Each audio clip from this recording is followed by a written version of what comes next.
Sudah lama ya kita tidak mereview drama Shegok atau drama bertemakan kerajaan masa lampau. Dan untuk itu Mimin mengambil drama Reska ini sebagai pembahasan channel ini untuk kedepannya. Apalagi drama ini pun diperankan oleh putri Shegok Kim Hyo Jung yang pastilah tidak akan mengecewakan. Dan benar saja setelah menonton episode satunya ternyata memang benar-benar menarik.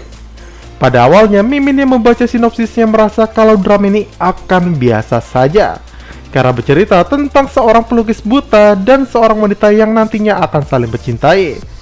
Tapi ternyata semua terbantahkan karena cerita fantasinya benar-benar selera Mimin banget.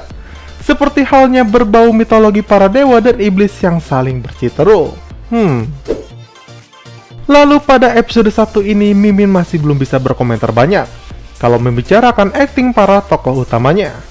Karena episode ini masih menceritakan pembukaan cerita yang ceritanya ini full satu episode, di mana cerita ini menjadi pondasi latar utama pada episode 2 dan seterusnya nanti. Seperti misalnya menceritakan bagaimana awal konflik berasal dan masa lalu dari masing-masing karakter utama, di mana di sini panjang sekali menceritakan perkenalan Haram dan Changi waktu semasa kecil. Tapi ada satu hal yang Mimin agak mengkritik keras nih, yakni kisah percintaan mereka berdua di usia belia ini, yang Mimin rasa agak berlebihan ya. Sebenarnya sah-sah saja sih pada drama Korea menunjukkan dua karakter yang jatuh cinta sejak kecil. Ini sudah biasa dan banyak terjadi pada banyak drama juga. Tapi sepertinya tidak perlu juga untuk diberikan adegan kiss di antara keduanya ya. Dua bocil ciuman agak gimana gitu ngeliatnya ya. Terlepas dari pro dan kontra di atas, untuk keseluruhan drama ini atau episode 1 ini layak Mimin berikan nilai 9 dari 10 karena animasi yang diberikan tidak mengecewakan. Mengingat ini sekelas drama loh ya, bukan film. Ya, tapi jangan dibandingin juga sama CGI atau green screen-nya sinetron Indonesia ya. Ya Lord. Oke, sebelum kita masuk ke pembahasan atau sinopsis episode 1 ini, bantu channel BCPD ini dengan cara menekan tombol subscribe-nya ya, agar Mimin tetap semangat memberikan konten-konten menarik untuk kalian semua. Go mau!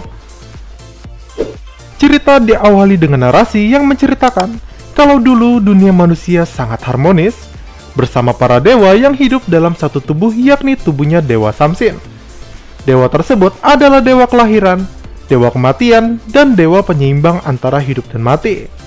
Tapi karena dewa-dewa kematian sangat serakah, dia akhirnya membunuh dewa penyeimbang agar dewa tersebut bisa mencabut nyawa lebih banyak orang.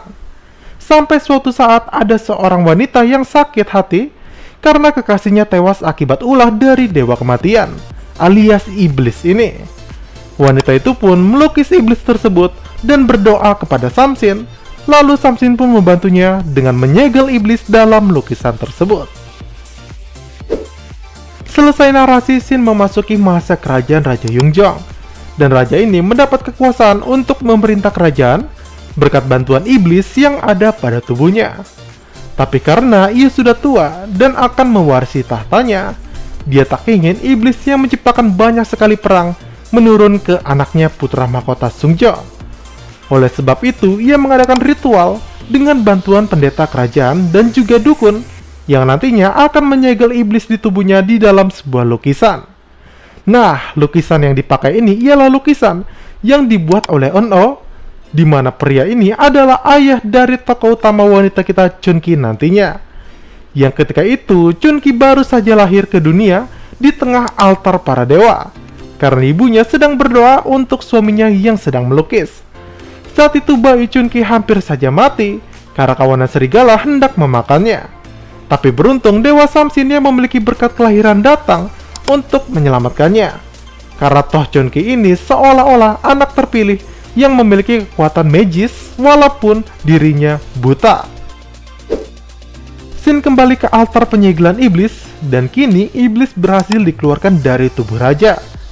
Para pendeta pun hendak menyegel iblis tersebut, tapi sayang kekuatan iblis jauh lebih kuat. Sampai akhirnya tiba-tiba keajaiban muncul karena Dewa Samsin datang membantu penyegelan iblis tersebut. Dan sebelum tersegel, iblis tersebut mengutuk kalau setelah dirinya dikurung pasti akan datang kekeringan di kerajaan tersebut. dan keturunan dari pelukis Eno dikutuk untuk tidak bisa melukis lagi selamanya. Lalu permasalahan pun tak selesai sampai iblis tersebut disegel. Para pendeta yang juga para bangsawan kerajaan ini tiba-tiba dibantai para tentara. Dukun kerajaan berdalih apa yang dilakukannya berdasarkan titah dari mantan raja langsung. Yang padahal masih tanda tanya di sini, apakah mantan raja benar-benar menyuruhnya? Atau dukun ini memang ingin mengambil alih profesi ahli magisnya kerajaan? 9 tahun pun berlalu, kerajaan kini diliputi bencana kekeringan dan juga kelaparan. Tapi dukun Misu tahu kalau di sebuah desa ada anak yang diberkati bisa mencari air, karena anak tersebut terlahir dengan unsur air. Yang ternyata anak tersebut adalah Haram, anak dari ketua pendeta bangsawan yang menyegel iblis dahulu. Pria itu selamat karena dulu ia memilih melompat dari atas tebing. Dan dukun itu meminta kepadanya kalau Haram akan ikut dirinya melakukan ritual pemanggilan hujan di kerajaan. Dan karena terpaksa, akhirnya pendeta Hasung Jin pun mengiyakan permohonan dukun Miso. Dan di tengah perjalanan mereka kembali ke kerajaan, secara tidak sengaja, Sung Jin bertemu dengan kawan lamanya, yakni pelukis Eno. Kini pelukis tersebut sangat berbeda karena dirinya sakit jiwa akibat aura iblis yang masih meliputi dirinya. Tapi ada keanehan di sini, di mana setiap kali anaknya Chunki menyentuh tubuh Eno ayahnya, maka aura iblis di tubuhnya hilang dan ia kembali normal alias tidak gila. Yang usut punya usut, karena Chunki ini ialah seorang terpilih dan dia pun memiliki aura kuning yang Mimin katakan ini sebagai auranya Dewa Samsin. Dan butanya mata Chunki ini juga bisa jadi merupakan takdir sekaligus kutukan agar dia tidak bisa melukis nantinya. Walaupun Chunki ini digambarkan sebagai anak yang mencintai seni lukis. Dan pada hari pertemuan ayah mereka juga menjadi awal kedekatan antara Haram dan Chunki. Dan Dewa Samsin pun tahu kalau Haram adalah takdir dari Chunki nantinya. Itulah mengapa dia menyamar sebagai manusia untuk memberikan Haram sebuah jimat. Dukun Misu menemui raja, dan putra mahkota Sungjo ternyata telah menjadi raja menggantikan ayahnya yang mungkin sudah almarhum. Misu meminta izin mengadakan upacara pemanggilan hujan, tapi dia akan mengorbankan seorang anak yang lahir dengan energi air. Misu juga mengatakan bahwa anak itu ternyata adalah anak dari Sung Jin. Nah, karena tahu dosa ayahnya dulu, raja yang baik ini pun bersikeras menolak usulan sang dukun tersebut. Tapi dukun yang jahat ini berencana tetap melakukan kejahatannya, apapun yang terjadi nantinya. Nah, di sisi lain, Chunki dan Haram semakin dekat, dan di sini mulai tumbuh benih-benih cinta di antara keduanya. Hari upacara meminta hujan pun tiba. Mereka semua melakukan ritual, sampai akhirnya Sung Jin tahu kalau anaknya Haram malah akan dikorbankan oleh sang dukun. Di sisi berlainan, pangeran kedua Raja Sungjo memiliki sifat iri hati karena ingin menjadi raja seperti kakaknya. Belum lagi iri hati tersebut dipengaruhi oleh hasutan iblis ketika dirinya diam-diam bersama adiknya mendatangi tempat lukisan iblis disegel.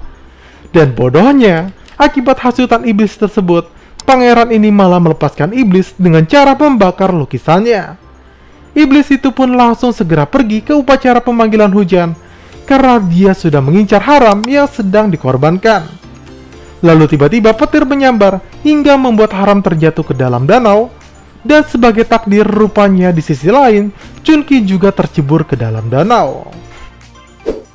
Iblis yang sudah masuk ke dalam tubuh Haram tiba-tiba muncul dan menyelamatkannya dengan kekuatannya. Tapi berkat segel jimat yang diberikan oleh Dewa Samsin sebelumnya, akhirnya kekuatan iblis tersebut dapat ditekan. Tapi penjagelan kekuatan iblis tersebut butuh pengorbanan ya, yakni menghilangkan penglihatan dari Haram. Tapi seakan tak mau mubazir, Dewa Samsin pun menitipkan penglihatan Haram tersebut kepada Chunki selaku calon penyelamat dunia. Dimana ketika takdir telah terpenuhi, maka penglihatan tersebut akan kembali kepada Haram. Dan episode ini pun ditutup sampai di sini saja.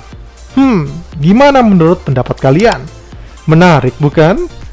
Takdir membuat mata keduanya ditukar, dan menjadikan haram memiliki mata Sharingan layaknya klan Uchiha.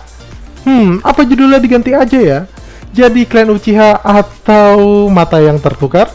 Oke, kalau kalian suka dengan konten-konten dari Mimin ini, jangan lupa untuk menekan tombol like, subscribe, dan nyalakan tombol lonceng notifikasinya ya, agar kalian selalu mendapat info menarik dari channel Mimin ini.